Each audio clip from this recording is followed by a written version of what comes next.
Sabe aquele texto famoso de Eclesiastes 3? Há um tempo para todo o propósito debaixo do céu. Pois é um dos poemas mais conhecidos do mundo. As palavras são lindas, falam sobre tempo, sobre propósito. Mas e se por trás dessa poesia toda existisse algo mais? E se for um mapa, um tipo de código escondido bem na nossa frente que explica a própria estrutura da realidade? É isso que a gente vai tentar desvendar agora. O poema começa com essa verdade que, no fundo, todo mundo sente, a de que existe uma ordem, um ritmo no universo. É uma ideia que conforta, claro, mas é também o ponto de partida exato para a nossa investigação. E aqui está a grande pergunta. Será que esse texto é só uma reflexão bonita sobre ter paciência e aceitar as coisas como são? Ou será que ele é um guia quase esotérico que descreve as leis fundamentais do universo? A resposta, como a gente vai ver, pode mudar a forma como enxergamos tudo. Então vamos lá. A primeira camada desse código revela um princípio fundamental, o da dualidade.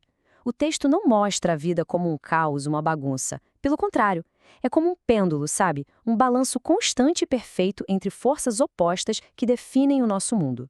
A exploração já começa com o maior par de todos, né? Vida e morte. O interessante é que o texto não os trata como inimigos, mas sim como parceiros inseparáveis. Um define o outro. É o começo e o fim de um ciclo que simplesmente não para. E essa mesma lógica da dualidade desce para as nossas experiências mais pessoais. O choro e o riso, a dor e a alegria.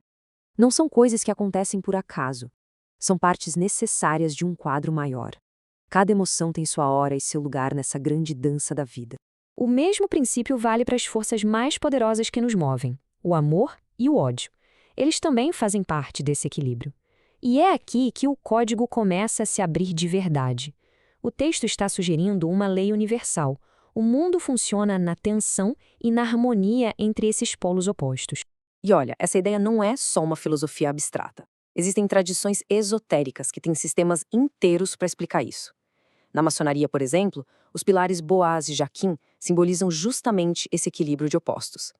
Na Cabala, as sefirotes de Chesed, que é a expansão, e Gevurah, a restrição, descrevem a própria dinâmica da criação. O texto de Eclesiastes, visto por essa lente, se torna um espelho perfeito dessas estruturas profundas. Ok, então o mundo lá fora é regido por esse balanço de opostos. Mas e o nosso mundo interior? É nesse ponto que o texto muda o foco. Ele nos leva a explorar um impulso que parece desafiar todos esses ciclos, a nossa busca por algo que seja eterno. Esse versículo é a chave de tudo. Ele diz que, no meio de todos esses ciclos de tempo, algo dentro de nós anseia por aquilo que não tem tempo, a eternidade. É como uma semente de infinito plantada em solo mortal. Mas de onde vem essa vontade? E para onde ela aponta? Para a maçonaria, esse desejo pela eternidade é como a bússola da alma, sempre apontando para o grande arquiteto do universo.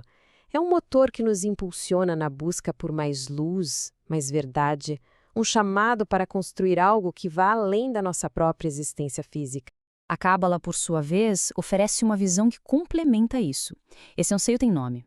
É a Neshama, a alma divina. É a própria centelha do Criador dentro de nós que sente uma espécie de saudade da sua origem e busca o caminho de volta para casa, de volta ao infinito. Só que essa busca pelo eterno acontece dentro de um corpo que é finito. E o texto, com uma honestidade quase brutal, nos força a encarar essa contradição. Depois de nos fazer olhar para as estrelas, ele nos obriga a olhar para o chão sob os nossos pés. E aqui, o autor faz uma afirmação que soa radical até hoje. É uma daquelas declarações que quebram as nossas ilusões de grandeza e nos forçam a encarar a nossa verdadeira condição. Exatamente! No que diz respeito ao corpo, à matéria, não temos vantagem nenhuma sobre os animais. Nosso destino físico é o mesmo, o pó. Essa frase derruba qualquer sentimento de arrogância, qualquer superioridade e força uma reavaliação total do nosso lugar no mundo. Mas calma, isso não é uma mensagem de desespero. Muito pelo contrário, é uma lição profunda de humildade. Na maçonaria, a câmara de reflexão serve justamente para lembrar que, diante da morte, somos todos iguais. Na Cabala, isso é reconhecer o mistério de Da'at, aquilo que está além da nossa compreensão.